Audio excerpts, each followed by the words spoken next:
भागलपुर गांव में रंजीत रहता था। गांव में सूखा पड़ने की वजह से वो पूरी तरह से जमींदारों के कर्ज में डूब चुका था। पूरे गांव से रंजीत कर्जदार हो गया था। अनपढ़ और नाकामयाब होने की वजह से रंजीत शहर जाकर गांव वालों से छुपकर भीख मांगकर अपना गुजारा करता था।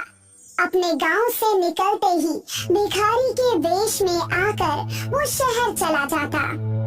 भगवान के नाम पर दे दो बेटा, बहुत बूढ़ा हो गया हूँ, गरीब भी हूँ। ठीक ठाक तो दिख रहे हो, जाकर काम क्यों नहीं कर लेते? बेटे अगर कुछ देना है तो दो, वरना रास्ता नापो। रंजीत हमेशा ऐसा ही करता।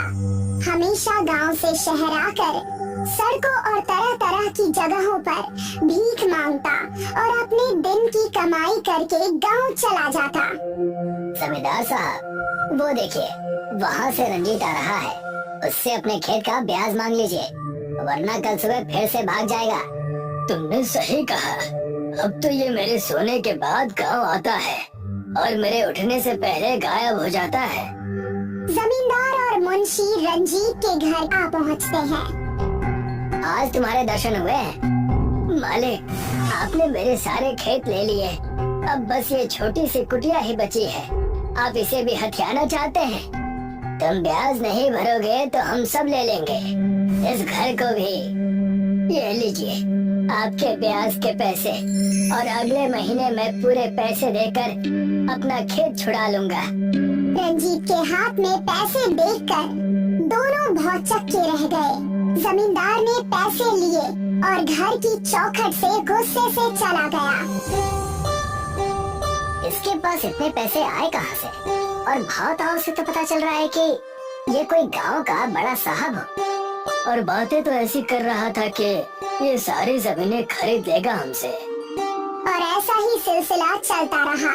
रंजीत हमेशा गांव से सुबह शहर के लिए वेश बदल कर निकल जाता और शहर जाकर फिर से भिखारी बनकर भीख मांगकर पैसे जमा करता। एक दिन जमींदार अपनी पत्नी मंगला को शहर में समंदर दिखाने के लिए लेकर गया हुआ था। वहां जाकर जमींदार ने देखा कि रंजीत भीख मांग रहा था। तुम मुझे एक दोगे, भगवान तुम्हें 10,000 देगा।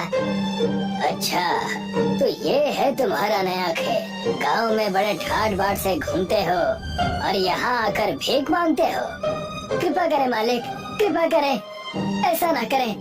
मैं ये बस अपना घर चलाने के लिए करता हूँ। मैंने आपके पूरे पैसे इकट्ठे कर लिए हैं और मैं जल्द से जल्द आपके पास आने ही वाला था। तुम बस गांव चलो और वहाँ चलकर देखना, तुम्हारा रहना दुश्वार हो जाएगा। जमींदार और मुंशी ने मिलकर पूरे गांव वालों को ये बात बता दी। रंजीत जहाँ कहीं भी जाता, लोग उसे भिखारी कहकर शर्मिंदा करते। अरे वो देखो, गांव के सबसे बड़े भिखारी गांव में आ रहे हैं।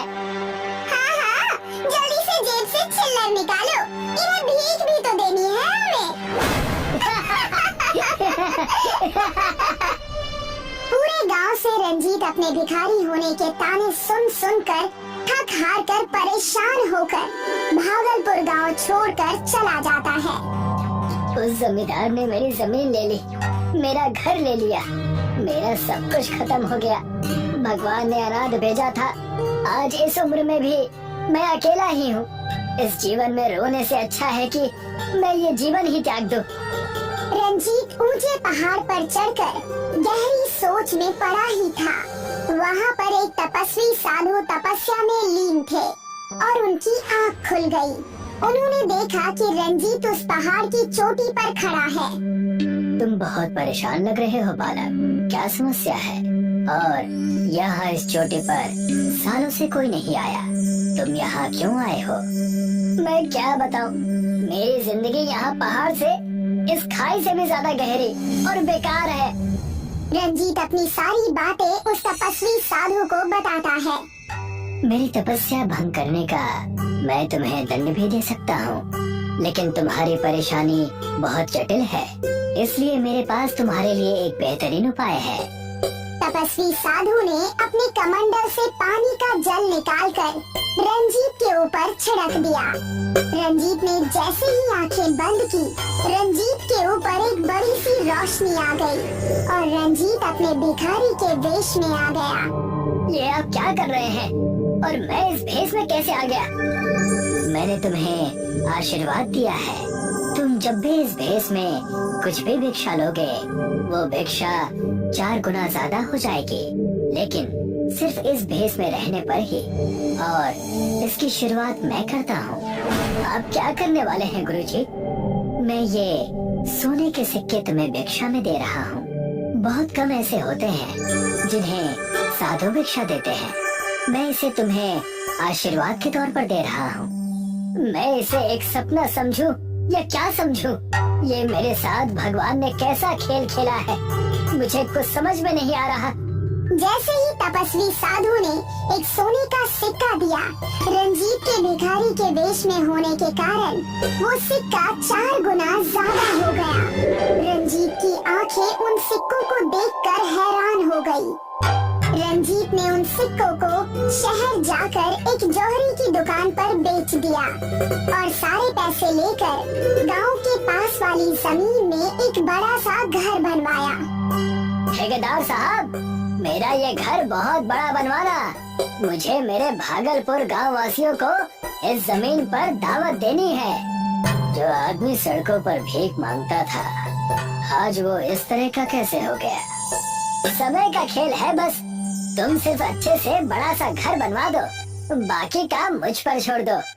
बड़ा सा घर बनाकर रंजीत भागलपुर गांव वालों से अपनी बेइज्जती का बदला लेना चाहता था। रंजीत को जो भी शहर में भीख देता, तपस्वी साधु के कृपा से वो 4 गुना ज्यादा हो जाता। देखते ही देखते रंजीत भिखारी से अमीर बन गया। लेकिन रंजीत का सारा व्यवहार भिखारी जैसा ही था। उसने अपने बड़े से घर में एक बड़ी सी दावत रखी और उसने जमींदार, मुंशी और सारे गांव वालों को बुलाया। उसने अपना नाम छुपाकर सारे गांव वालों को न्योता दिया। सुनो सुनो सुनो, भागलपुर गांव के पास जो बड़ा सा महल बना है, वहाँ के मालिक ने पूरे भागलपुर वासियों को दावत पर बुलाया है। सुनो सुनो सुनो। जमींदार साहब, मैंने अंदर जाकर उस महल को देखा। वो बहुत बड़ा महल है, हमें चलना चाहिए। वहाँ जाकर हमें भी फायदा हो सकता है। अच्छा, तब तो हमें जरूर चलना चाहिए। सारे गांव वाले दावत के नाम पर बहुत खुश हो जाते हैं और दावत पर चले जाते हैं। उस दावत में रंजीत अपने भिखारी के वेश में ही होता है। उसे वहाँ देखकर जमींदार और मुंशी कहते हैं, तुम यहाँ भी आ गए? घर बसा नहीं कि भिखारी पहले ही आना शुरू? आने दो मालिक, आने दो। अच्छी भीख मिल जाएगी ना यहाँ पर। जमींदार और मुंशी की बात सुनकर वहाँ पर ठेकेदार आ जाता है और वो कहने लगता है, जिसे आप भिखारी समझ रहे हैं, ये बड़ा सा महल उनका ही है। ये क्या बकवास है? ठेकेदार, तुम होश में तो हो? मैं सच कह रहा हूँ, ये महल मैंने ही बनाया है और ये रंजीत जी का ही महल है। लेकिन ऐसे कैसे? ये तो शहर में भीख मांगा करता था और आज इतने बड़े महल का मालिक रंजीत कैसे हो गया? तब वहाँ रंजीत कहता है, मैं तो बस अपने हालातों की वजह से भीख मांगा करता था, लेकिन आप सब अपने कर्मों से मांग रहे हैं। सब कुछ होते हुए भी तुम्हारे पास कुछ नहीं है। मेरे पास कुछ ना होकर भी अब सब कुछ है। रंजीत की बात सुनकर दोनों बहुत उदास हुए और सारे गांव वाले शर्मिंदा हो गए और रंजीत से माफी मांगने लगे। लेकिन उसके बाद भी रंजीत शहर जाकर भीख मांगकर अपनी जिंदगी जीता था।